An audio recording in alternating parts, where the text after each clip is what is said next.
An SOS alarm might be a sign you're getting hacked. An SOS alert on your phone might be caused by a bad signal, but it could also be a sign you've been hacked by a method called SIM pouring. This weird scam steals your identity after finding out your mobile phone number. Hackers can gain control by having the mobile number transferred to another device. They do it by convincing the mobile phone carrier to activate the number on the separate device by giving them basic information like your name, address, and driver license number.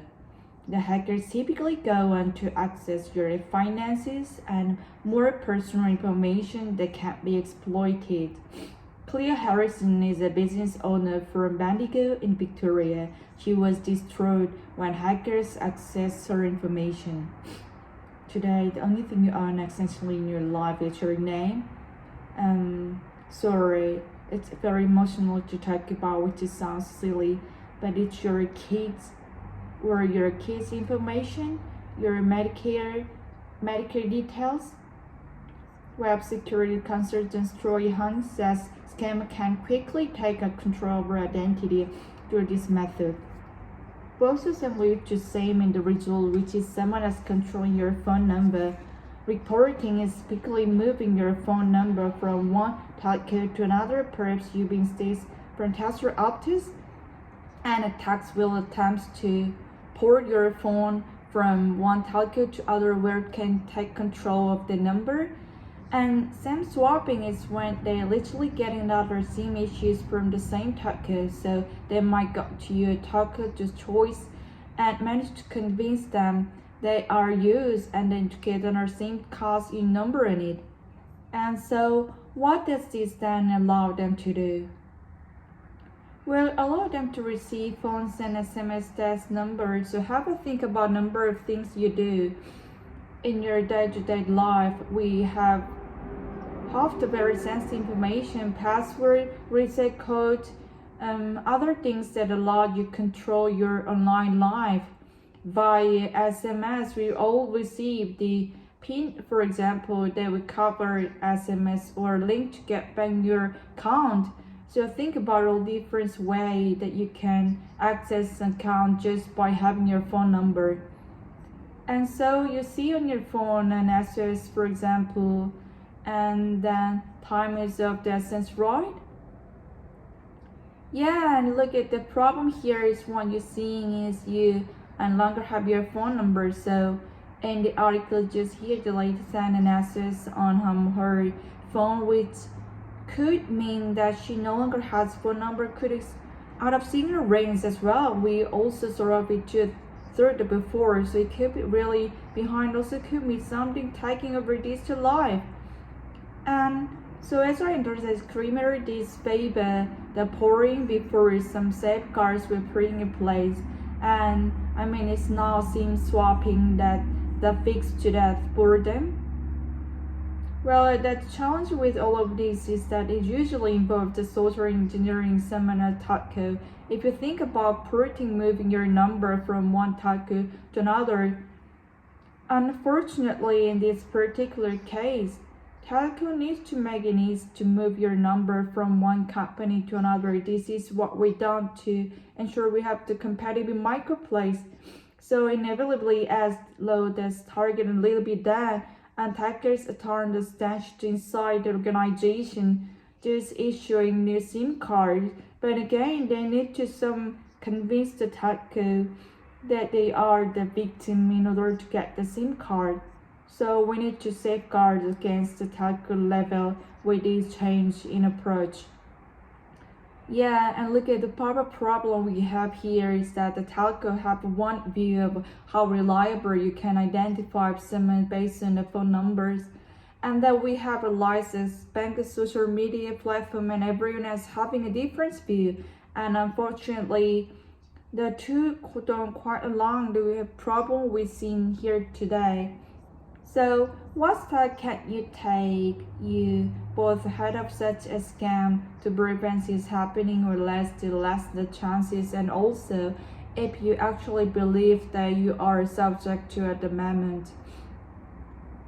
Well, preemptively, definitely have a look at where your accounts can be recovered with the phone number alone. For example, a lot of social media platform will allow you to recover accounts if you can just get an SMS to that number.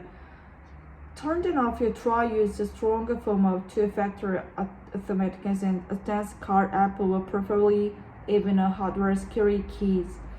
And if this does happen, definitely go to telco and make sure that you recover number as fast as possible. I've probably been inclined to working the telco if practically you show the drive license, your ID, and then it's a question of what does mean to them might be contacts your bank or contacts the social media platform or people who maybe have been reached out to scammer. Very often scammer will get into social media accounts and reach out to friends ask for money. And just having apps on your phone with the automatic sign-in does make difference to this. Look, not so much. I mean, the apps on your phone are generally very well isolated, so don't interact this very much with each other. This is more a problem of an attack than being able to access to a channel that's used for verification, and that channel, of course, your phone number. So, I mean, like you scam in the trajectory here, really concerning, and says, right? You look at something that seemed to be a bigger problem a few years ago. I do think telcos seem to be late to their game a little bit. But look, it's one of those sort of old things with low-hanging fruits. You tend to be the victim. So there's a lot of people out there that depends on phone numbers for authentication. The more we can move away from, the better. One more. An SOS alert on your phone might be caused by a patchy signal, but it could also be a sign you've been hacked by a method called SIM pouring. This virus can steal your identity after finding out your mobile phone number. Hackers can gain control by having the mobile number transferred to another device. They do it by convincing the mobile phone carrier to activate the number on the separate device by giving them basic information like your name, address, and driver license numbers. The hackers typically go on to access your finances and more personal information that can't be exploited. Claire Harrison is a business owner for Bendigo in Victoria. She was distraught when hackers accessed her information. Today, only thing you own accidentally in your life is your name. Sorry, it's very emotional to talk about with Sansely, but it's your kid or your kid's information, your Medicare details. Web security counselor Story Hunt says Kim can quickly take control of your identity through this method. Both of them lead to same end result, which is someone else controlling your phone number. Reporting is typically moving your phone number from one telco to another. Perhaps you may be say from Tesla to Optus, and the text will attempts to port your phone from one telco to other where can take control of the number. And SIM swapping is when they literally get another SIM which is from the same telco, so they might go to you telco of choice and manage to convince them they are you and they to get another SIM card with your number in it. So what does this then allow them to do?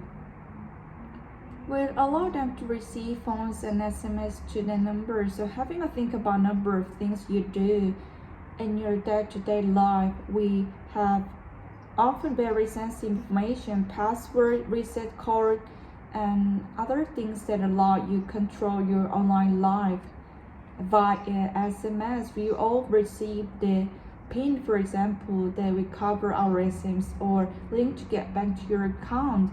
So think about different way that you can access an account just by having your phone number. And so you see on your phone an SOS, for example, and then time is of the SS right. Yes, and look at the problem here is when you're seeing you no longer have your phone number. So in the article just here the light send an access on her phone, which could mean that she no longer has phone number, could on a signal rings as well. We also sort of intuited that before. So it could be nice, it could be mean sometimes taking over digital life. And so as I said, the incremental disfavor, the pouring before some safeguards were put in place, and it means it's now seems swapping the fix to that for them. Well, that challenge with all of this is it usually involves the social engineering summons and telco. If you think about porting moving your number from one telco to another, unfortunately, in this particular case, telcos need to make it easier to move your number from one company to another. This is what we done to ensure that we have competitive marketplace. So inevitably, as laws and targets with a little bit of suckers turn their attention to inside the organization, just issuing new SIM card.